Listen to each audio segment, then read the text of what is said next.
So my name is Astra Namani. I came to the United States at the age of 4. I was an immigrant to the great state of New Jersey, and I grew up in Morgantown, West Virginia, a mostly white state. I was affirmed, I was supported, and I was able to grow up a girl who knew not a word of English when I arrived to become a reporter for the Wall Street Journal. I am sitting here before you today, apparently the face of white supremacy. I am wearing a shirt that my father made.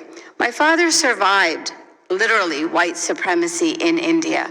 My father is 5'3", because when he was a boy, the white supremacists that were the British rule in India literally funneled food away from the people of India, and my father starved. And so he grew up to be a young man who came to the United States of America because he believed in the values and principles of this great nation. My father made this shirt for me, inspired by the gown that Representative Ocasio-Cortez wore to the Met Gala. And it says on here the names that we, the parents in the United States of America, have been called, including in the video that you featured, Chairman Raskin. Things like domestic terrorist, white supremacist, QAnon moms. What is it that we, the parents, have dared to stand up against in the United States of America over the last couple years? It is a divisive ideology expressed through this book called Critical Race Theory. It is a book that is taught in law schools, but it is translated into our school systems with books like this, Not My Idea, a book about whiteness. The trickle-down effect of the demonization of any human being because of their race is books like this. Where does this book take us as an idea? It takes us to this very simple idea. An idea that is a new hierarchy of human value.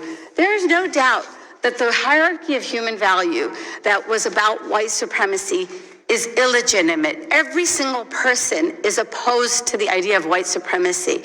But we cannot replace an old hierarchy of human value with a new hierarchy of human value that demonizes children with this book. Whiteness is a bad deal.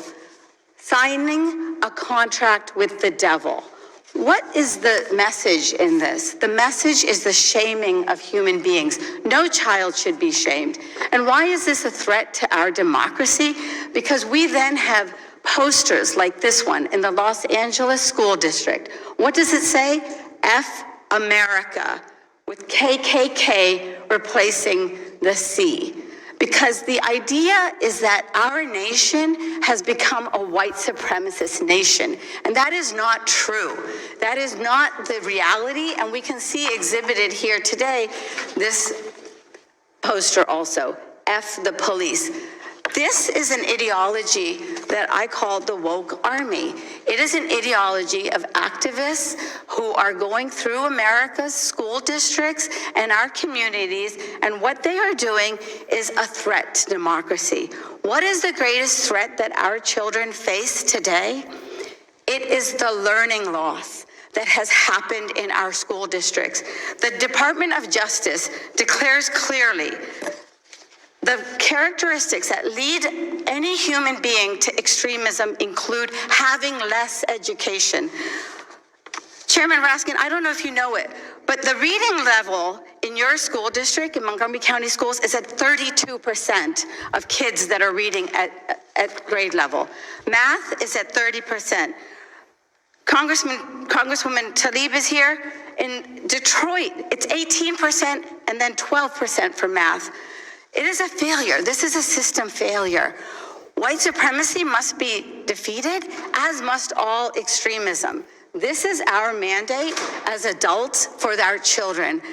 Our children are in a crisis today, and the idea that we, the parents, are now the agents of white supremacy is unacceptable. All of these books that I have here today are the indoctrination that are being put into the minds of our children instead of the fundamentals that are critical to make them educated, enlightened citizens that protect our democracy. That is our greatest mandate, and that is the one that I am honored to serve with you to realize for our children. Thank you so much.